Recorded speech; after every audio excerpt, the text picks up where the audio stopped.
राकेश जी, भारतीय रूस को अपना दोस्त क्यों समझते हैं? देखिए, भारतवर्ष जब से आज़ाद हुआ है तब से सोवियत संघ को लोगों ने देखा कि वो भारत को मदद करने वाला एक ऐसा देश है। हमारे यहाँ जो देश के विकास का मॉडल बना, पंचवर्षीय योजनाएं बनी, वो सोवियत संघ की तर्ज के आधार पर बनी। तो जवाहरलाल नेहरू के वक्त ही ये बात सामने आ गई थी कि सोवियत संघ भारत को मदद प्रदान कर रहा है राजकीय क्षेत्र में। तो जो यहाँ का मॉडल था मिक्स्ड इकोनॉमी का, उसमें सरकार को शक्तिशाली बनाने में सोवियत संघ की मदद काफी रही।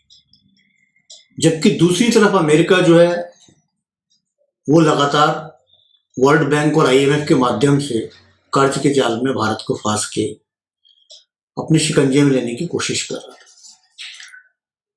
लेकिन इन सबसे भी महत्वपूर्ण बात शुरू होती है 1965 में, शास्त्री जी की मृत्यु के बाद। शास्त्री जी की मृत्यु ताशकंद में हुई। लोगों ने देखा, उस समय का अनुमानित शक लोगों का इस बारे में गया कि 1965 के युद्ध में रूस ने अचानक भारत का साथ दिया, जबकि अमेरिका ने पाकिस्तान का साथ दिया। तो यहीं से बात लोगों के जनमानस में जानी शुरू हो गई कि भारत के साथ रूस है, अमेरिका नहीं है, क्योंकि अमेरिका खुल के पाकिस्तान के साथ है। बात आगे बढ़ी। हिंदुस्तान में शास्त्री जी की डेथ जो एक क्वेश्चन मार्क थी, उसमें भी लोगों को लगा कि अमेरिका ने ही इसमें कहीं ना कहीं भूमिका निभा दी। इंदिरा गांधी बनी। इंदिरा गांधी फिर उन नीतियों की ओर आगे बढ़ी जिसमें सरकार शक्तिशाली बनती है। बैंकों का नेशनलाइजेशन किया गया, राष्ट्रीयकरण किया गया, और सोवियत संघ से उनकी दोस्ती जो है, संबंध को मधुर रखना देश को आगे बढ़ाने में बड़ा सहायक रहा। लेकिन जनता जिन बातों को देखती है वो फिर एक बार पैदा हुई 1971 के युद्ध। 1971 में पाकिस्तान ने अचानक हिंदुस्तान पे आक्रमण कर दिया, और उस लड़ाई में फिर एक बार अमेरिका जो ये कहता था मैं भारत के भी साथ हूं, वो फिर एक बार लड़ाई में पाकिस्तान के साथ खड़ा और भारत की मदद करी सोवियत संघ।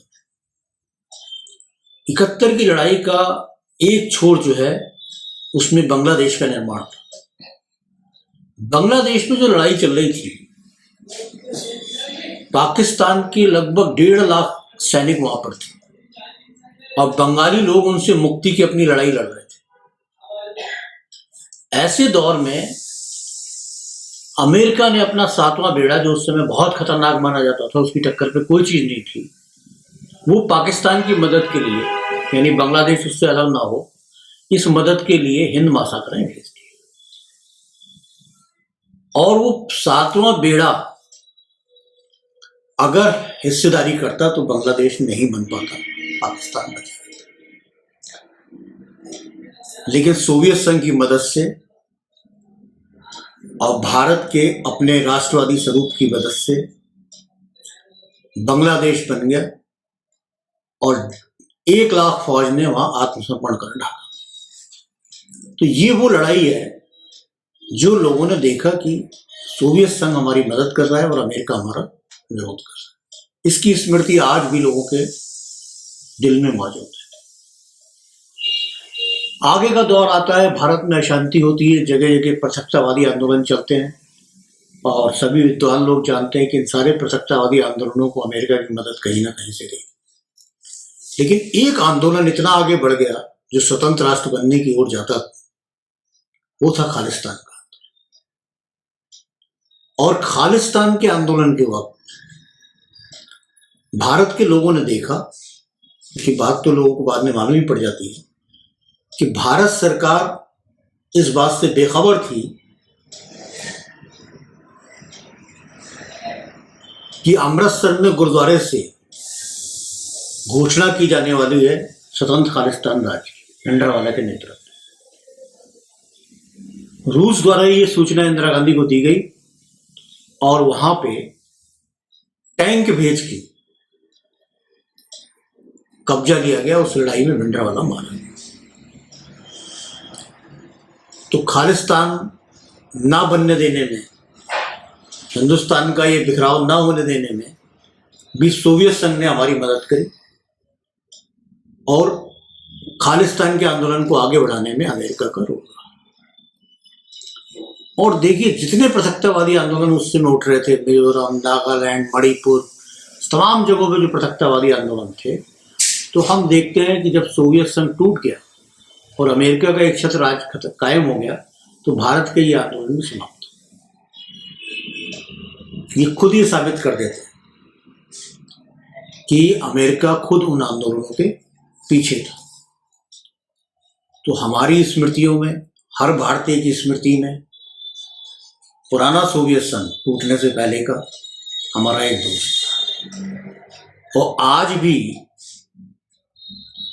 जब यूक्रेन में युद्ध चल रहा है, तो सोवियत संघ ने जहां तक पेशकश की है, भले ही भारतीय मीडिया इस बात को नहीं दिखा रहा है, कि उसने कहा है कि भारत के झंडा लेके भी कोई आएगा तो उसको रास्ता दिया जाएगा निकलने का।